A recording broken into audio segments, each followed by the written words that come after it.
Hello viewers, இன்னைக்கு morning பிரேக்ஃபாஸ்ட்டுக்கு pumpkin chapati and chana masala தான். அதுக்கு வந்து பம்கின் ஃபஸ்ட்டு நான் வேக வச்சு எடுத்துக்கிறேன். அதுக்கப்புறம் 2 கப் சப்பாத்தி மாவுக்கு 1 கப் அளவுக்கு பம்கின் எடுத்துக்கோங்க.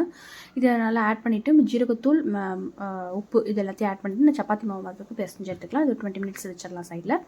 இப்போ வந்து ஒரு பேனில் ஆயில் போட்டுட்டு ஆனியன் போட்டுக்கோங்க. அப்புறம் தக்காளி வந்து 3 எடுத்திருக்கேன், வெங்காயம் 2 எடுத்திருக்கேன்.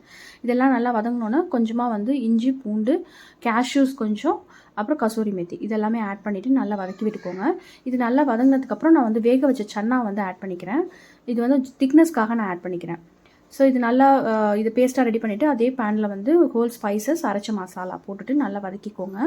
இது நல்லா கொஞ்சம் ஓரளவுக்கு வதங்கினோன்னா நம்ம வந்து வேக வச்ச சன்னா ப்ளஸ் வாட்டர் எல்லாத்தையுமே ஆட் பண்ணிவிட்டு மிக்ஸ் பண்ணிக்கோங்க. இப்போ கொஞ்சமாக கரம் மசாலா, மஞ்சத்தூள், மிளகாத்தூள், மல்லித்தூள், உப்பு இதெல்லாமே நம்ம ஆட் பண்ணிவிட்டு ஒரு 10 to 20 மினிட்ஸ் கிட்ட நல்லா வந்து இது கொதிக்கட்டும். இது நல்லா கொதிச்சோன்னா கொஞ்சமாக ஃப்ரெஷ் க்ரீம் ஆட் பண்ணிக்கிறேன். ஃப்ரெஷ் க்ரீம் ஆட் பண்ணிட்டு ஜஸ்ட் ஒரு 2 செகண்ட்ஸில் நம்ம இறக்கிடலாம். கொஞ்சமாக கசூரி மேத்தி போட்டு நம்மளோட கிரேவி ரெடி ஆகிடுச்சு. ஸோ இறக்கிடலாம். இப்போ சப்பாத்திக்கு வந்து நான் தேய்ச்சிட்டேன். ஸோ அதுக்கு வந்து நம்ம கீ போட்டுட்டு 2 சைடும் ஃப்ளிப் பண்ணி நான் எடுத்துகிட்டேன். நம்மளோட சப்பாத்தி ரெடி.